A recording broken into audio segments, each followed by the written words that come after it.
I was always the kid out in left field playing baseball, and the ball would be hit to me to go sailing over my head because I'd be on the ground, you know, the whole crowd's yelling at me. I'm picking, you know, looking up bugs and picking up worms and, you know, looking at grass and weeds. I've always been a plant geek since the day I was born.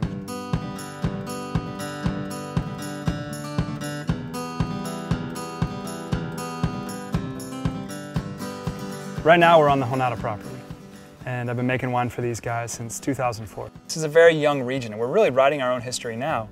And the owners had the foresight to say, hey, let's see what works. And the whole process of the first year was to determine, you know, what has a loud enough voice to be bottled on its own.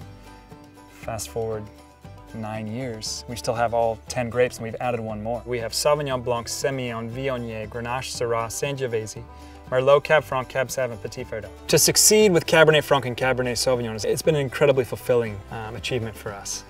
You know, off a property where people didn't think the soils were right, the climate was right, you know, and dealing with grapes that are very difficult to grow. What I love about Cab is that it's an incredibly earthy grape. Block 3, the Muscat clone of Sauvignon Blanc, is kind of the cornerstone of our Sauvignon Blanc bottling La Flor de Jonata. This side right here, you can see the berries that are exposed to the sun are you know, yellow, golden, orange, even brown on top a little bit. And then you flip this over and you can see how green it is. And the difference you get here, you get the richness of fruit. These are very exotic tasting, really tropical flavors. And in the backside, when you start tasting these grapes, there's still a little bit of herbaceousness. There's a really strong streak of acidity. So this is kind of that perfect point between herbal and that tropical. Sauvignon Blanc is electric. Even though the fruit gets very ripe, the acid is very, very, very high on the Sauvignon Blanc. So it's really incredibly focused, but has a great deal of density from the Semillon. For some reason, when you put a dollop of Semillon into Sauvignon Blanc, it takes them both so much higher. The Syrah in this block tends to have pretty loose clusters. They tend to not get too bunched up. The berries tend to be pretty small. More importantly, though, is how it tastes. It has pretty good flavor, shockingly good for this time of year.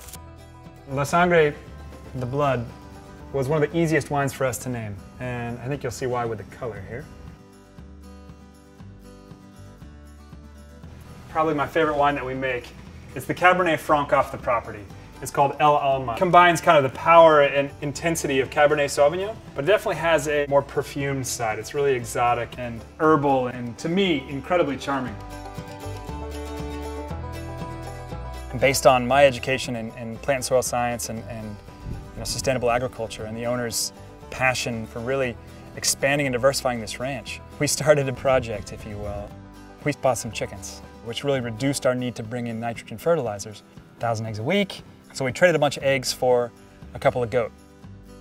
And my wife and I make goat cheese and sheep milk cheese off this herd. We do prosciuttos and we grow hops. We make beer on the property. We do olive oil. We cure olives. And the thought in that was that we were going to diversify the property. We were going to make the property more sustainable, and we were also going to make it a socially responsible place, a healthy place to work and really take care of the family we work with. We all put our heart and soul into this property, and the amount of pride that our team feels in farming this property is incredible.